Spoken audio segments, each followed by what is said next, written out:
অবশেষে আজকে সেই দিনটা চলে এলো, যে দিনটার অপেক্ষা আমি আর আমার বাড়ির লোকজন সবাই করছিল। এখন বাজে কটা দেখো, 6:30। আমি কিন্তু উঠেছি 5:10-15। মেয়ে এখনও ঘুমাচ্ছে, মেয়েকে এখন তুলবো না। আই থিঙ্ক তোমরা গেস করেই ফেলেছো যে আজকে কি। তো না গেস করে ফেললে পুরো ভিডিওটা দেখো, তাহলেই বুঝতে পারবে। তো প্রচণ্ড ঠান্ডা, সকালবেলা বুঝতেই পারছো এই কদিন রোদ একদমই উঠছে না। তো আমি জিন্স আর এই গেঞ্জিটা পরে নিয়েছি, তার ওপরে এই মোটা জ্যাকেটটা বার করতে বাধ্য হলাম। মানে এই জ্যাকেটটা এই শীতকালে প্রচণ্ড পরিমাণে হেল্পফুল, মানে শরীরটা প্রচণ্ড পরিমাণে গরম থাকে, ঠান্ডা লাগে না। তো সেই জন্যই জ্যাকেটটা পরে আমি একদম দেখতেই পাচ্ছ ঠান্ডায় কাঁপতে কাঁপতে রেডি হয়ে গেছি। একটু ঝিঙ্গালালা নাচ করে নিলাম যাতে একটু শরীরটা গরম হয়ে যায়। তো আমি রেডি হয়ে গেছি আর এখানে জিনিসপত্র সব কিছু বার করে রেখেছি, দেখতেই পাচ্ছ বোর্ড টোর। কারণ এগুলো এবার টোটো করে নিয়ে যেতে হবে। টোটোওয়ালার আসার কথা ছিল হচ্ছে 6টায়, কিন্তু এদিকে টোটোওয়ালা এসেছে আধ ঘন্টা দেরি করে। এই আধ ঘন্টা দেরি যে আজকের কতটা বড় মানে মানে ক্ষতি হয়ে গেছে আমার কি বলবো। তো এখানে আমি আর রিয়া দেখতে পাচ্ছ টোটো করে সব জিনিসপত্র একে একে আর কি নিয়ে যাচ্ছি। সব জিনিস আগে পাঠিয়ে দিয়েছিলাম, আর কিছু জিনিস যেগুলো ছিল সেগুলো আমি আর রিয়া নিয়ে একেবারে চলে যাচ্ছি হচ্ছে ভিলাতে। তো ভিলাতে নিয়ে এবার আমি চলে যাচ্ছি যেখানে হচ্ছে রান্না বান্নার কাজ। তো এই দেখো, এই হোঁচট খেয়ে আমি এখনই পড়ে যাচ্ছিলাম, এত তাড়াহুড়ো বলছি না। এই আধ ঘন্টা দেরির জন্য আমাকে ম্যানেজ করতে করতেই আরও নইলে আধ ঘন্টা টাইম ওয়েস্ট হয়ে যেত। সেই জন্যে তো এখানে সব কিছু রান্নার তড়িঘড়ি শুরু হয়ে গেছে, সকালে টিফিন টিফিন খাবে আর কি মানুষজন, সেই জন্যে। তো এখানে আমি চাল, আলু, একটা মিষ্টি, সিঁদুর আর হচ্ছে পয়সা আর গামছা দিয়ে কী করবো বুঝতেই পারছো, যেখানে রান্না হবে সেখানে আর কি নমস্কার করতে হবে। তো সেই জন্যে আমি সেই মূর্তি মানে কাজকর্মগুলো করে নিয়েছি। তো আজকের দিনে আরেকটা দুর্ঘটনা ঘটে গেছে, সেটা আমি পরে বলছি ভিডিওর শেষে আর কি।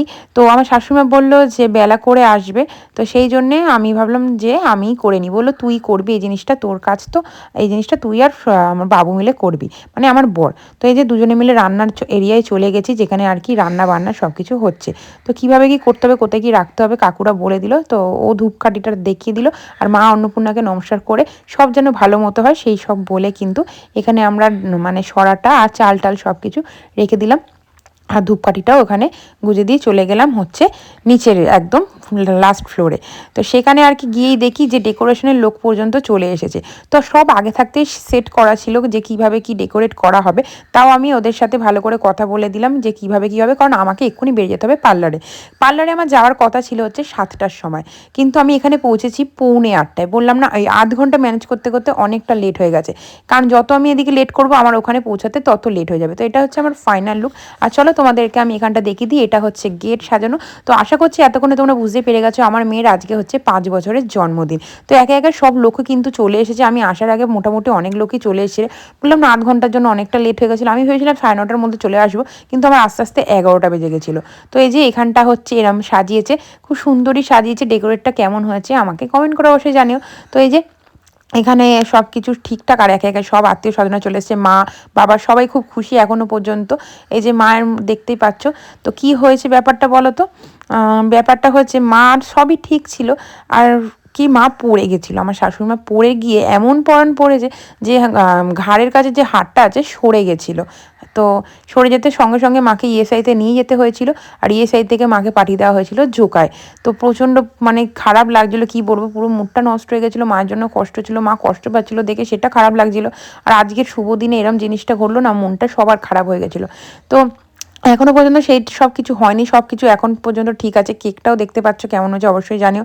তো এখানে কেক কাটিং চলছে আর কি। এই যে আমার বান্ধবীদের বলেছিলাম বাচ্চাগুলোকে নিয়ে একটু 11টার মধ্যে চলে আসবি, সব কটা এসছে 12:30টার সময়।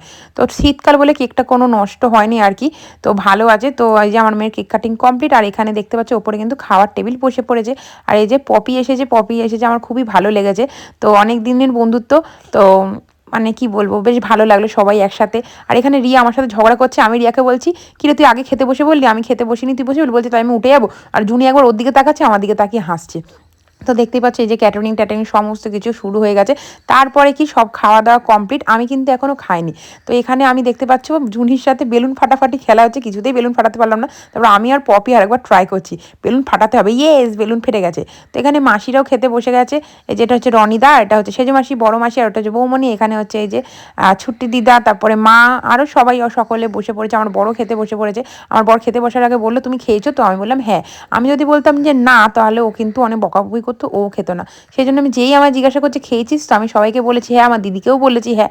তারপরে এখানেই হয়েছে কেসটা, ওদের খেয়ে দিয়ে উঠে, মানে এটা লাস্ট ব্যাচ তো 5টা বেজে গেছে।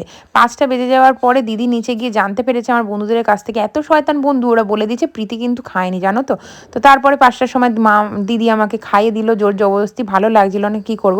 তো এই যে পপি এদিকে বাড়ি চলে যাচ্ছে।